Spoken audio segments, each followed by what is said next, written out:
تاریخ ہمیں ایک بات بار بار سکھاتی ہے، طاقتور ممالک وہی قدم اٹھاتے ہیں جب انہیں لگتا ہے کہ فائدہ خطرے سے بڑا ہے۔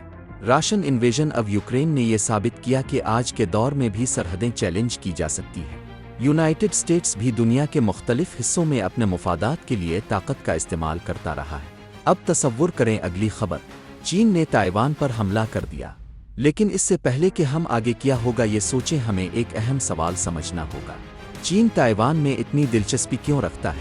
چین کے لیے تائیوان کوئی الگ ملک نہیں ہے، وہ اسے اپنی زمین کا حصہ سمجھتا ہے جسے دوبارہ اپنے ساتھ ملانا ضروری ہے۔ یہ سوچ اس کی قومی شناخت اور سیاسی طاقت سے جڑی ہوئی ہے۔ اگر چین تائیوان کو حاصل کر لیتا ہے تو یہ نہ صرف دنیا بلکہ اپنے عوام کے لیے بھی ایک طاقتور پیغام ہوگا۔ یہ دکھائے گا کہ کوئی بھی طاقت اس کے ارادوں کو نہیں روک سکتی۔ لیکن یہ معاملہ صرف تاریخ اور شناخت کا نہیں ہے۔ تائیوان دنیا کی ٹیکنالوجی کا مرکز ہے۔ TSMC دنیا کے سب سے جدید چپس بناتی ہے۔ یہ چپس مصنوعی ذہانت، فوجی نظام، سیٹلائٹس، موبائل فون، گاڑیوں اور عالمی نظام کو چلانے کے لیے ضروری ہے۔ تائیوان پر کنٹرول کا مطلب ہے مستقبل کی ٹیکنالوجی پر کنٹرول، اور یہی اصل طاقت ہے۔ اب اگلا سوال، کیا چین کے لیے تائیوان پر قبضہ کرنا آسان ہوگا؟ جواب ہے نہیں۔ تائیوان اور چین کے درمیان سمندر ہے جو اس مشن کو بہت مشکل بنا دیتا ہے۔ ایسا حملہ جدید تاریخ کے سب سے بڑے اور پیچیدہ فوجی آپریشنز میں سے ایک ہوگا۔ ہزاروں جہاز، طیارے اور فوجی درکار ہوں گے صرف وہاں پہنچنے کے لیے۔ اتنی بڑی فوج کو ایک ساتھ منظم کرنا خود ایک بڑا چیلنج ہوگا۔ تائیوان نے اس خطرے کے لیے کئی دہائیوں سے تیاری کر رکھی ہے۔ اس کے پاس جدید میزائل سسٹمز، مضبوط ساحلی دفاع، زیر زمین پناہگاہیں اور مشکل پہاڑی علاقہ موجود ہے۔ اگر چین جزیرے تک پہنچ بھی جائے تو شہروں میں جنگ بہت سست، خطرناک اور مہنگی ہوگی۔ ہر گلی، ہر عمارت ایک میدان جنگ بن سکتی ہے۔ تیز فتح تقریباً ناممکن ہوگی۔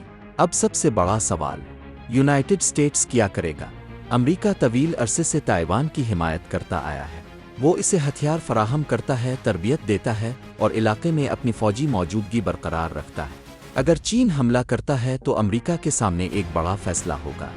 تو وہ پیچھے ہٹ جائے اور ایشیا میں اپنا اثر و رسوخ کھو دے، آگے بڑھے اور چین کے ساتھ براہ راست جنگ کا خطرہ مول لے۔ اگر امریکہ مداخلت کرتا ہے تو وہ بحری طاقت، فضائی حملے، سائبر جنگ اور جدید دفاعی نظام استعمال کر سکتا ہے۔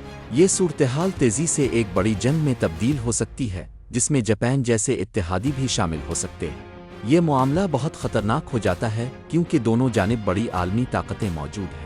کوئی بھی غلطی، کوئی بھی غلط اندازہ اس جنگ کو قابو سے باہر لے جا سکتا ہے۔